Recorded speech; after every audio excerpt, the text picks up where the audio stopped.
Hi, I'm going to read the story Arthur's Halloween, and it has an apostrophe S because it's Arthur's Halloween, not that there's two authors. And Arthur is a character, and there's lots of stories by Arthur, and I like them. And I hope you enjoy this story as we get ready, as you get ready for Halloween. And, Halloween is in the month of October, and October is a month of fall. So enjoy Arthur's Halloween, and it's by Mark Brown.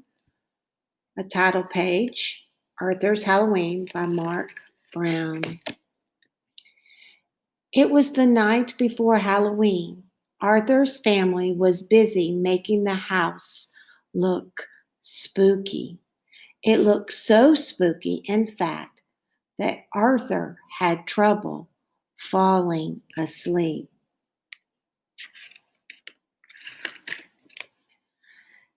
Things were even worse the next morning. "Help!" screamed Arthur when he opened his eyes. "It's just me," said his sister D.W. "Boy, are you jumpy. Don't forget, you have to take me trick-or-treating tonight."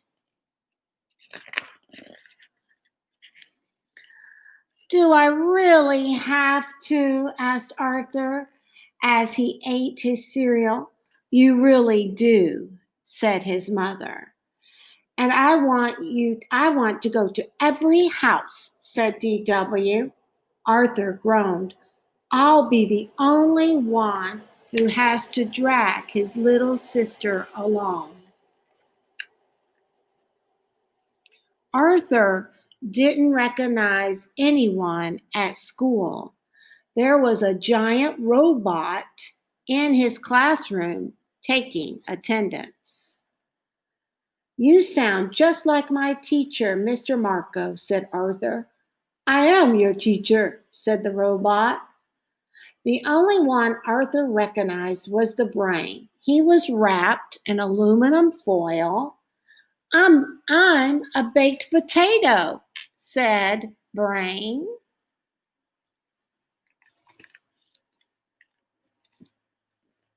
Francine passed out special morning snacks. "Eat these," she said. "They are bat wing brownies and vampire blood." Everyone ate them but Arthur. Then they all put on blindfolds, and Buster passed around bowls he said were filled with human eyeballs, hearts, and brains. Arthur turned pale. When it was his turn, he wouldn't even touch them. "What a scaredy cat," said Francine. "Chicken," said Muffy. "They're only peeled grapes, jello, and cold spaghetti." When it came time to go trick-or-treating, Buster knew which houses to skip. "Don't go there," he said. "They only give apples." "Gross," said Francine. "And don't go to the big house on the corner," said Buster. "That's the witch's house. My brother saw someone go in there last Halloween, and he never came out." Arthur tried not to look afraid.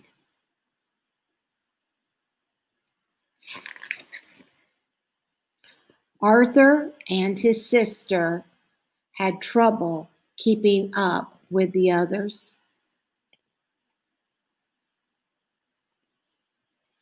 First, DJ got her tail caught. Then her bag broke. "You're such a pain in the neck," said Arthur. "DW must be short for dimwit." Ooh, he shouldn't say bad things to his sister. But DW didn't answer. Arthur turned around just in time to see her disappear into the witch's house.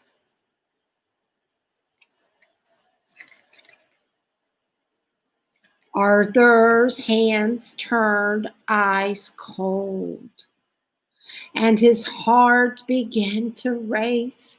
He walked up to the spooky old house. The front door was open just a crack, and slowly Arthur went inside.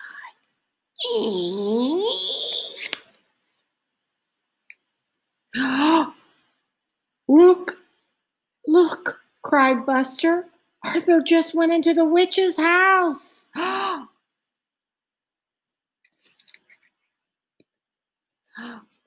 She'll probably put Arthur and DW into the oven.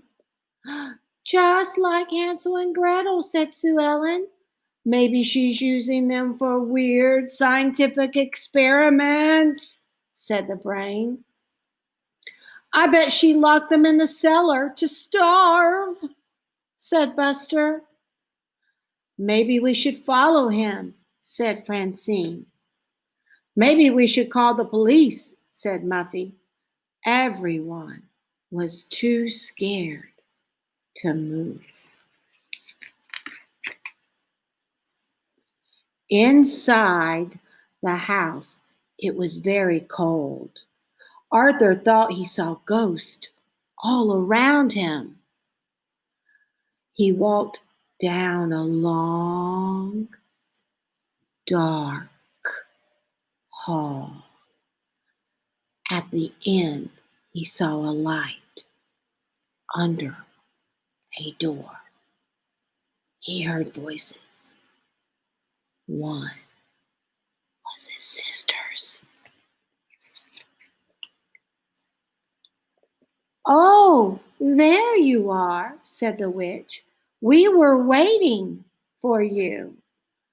I came to get my sister. We have to go. I hear my mother calling us, said Arthur. I don't hear anything, said DW. My name is Mrs. Temple.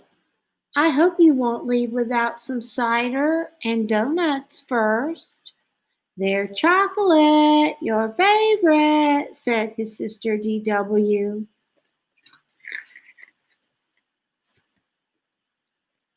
I've waited all night for trick-or-treaters, but you're the only ones, said Mrs. Tibble. Years ago, our doorbell never stopped ringing. Maybe it's broken, like the windows, said DW. Mrs. Tibble nodded. It's harder for me to keep up with this big place these days. Maybe if we help you fix up your yard, the place won't look so spooky, said Arthur. Arthur finished his donut as Mrs. Tibble opened the door and turned on the porch light. She gave Arthur and DW a big hug. See you Saturday to rake leaves, said Arthur.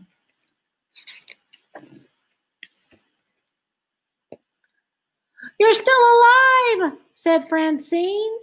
I can't believe you went in there alone, said the brain. You're so brave, said Sue Ellen. What's in the bag? Asked Buster.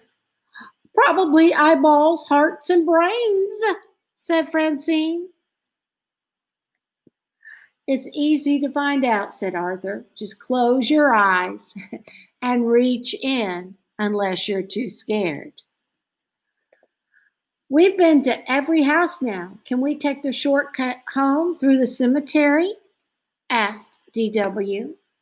The cemetery? On Halloween? Are you guys crazy? Asked Francine. Follow me, said Arthur, as he marched ahead. The cemetery is a great place. People are just dying to get in. The end.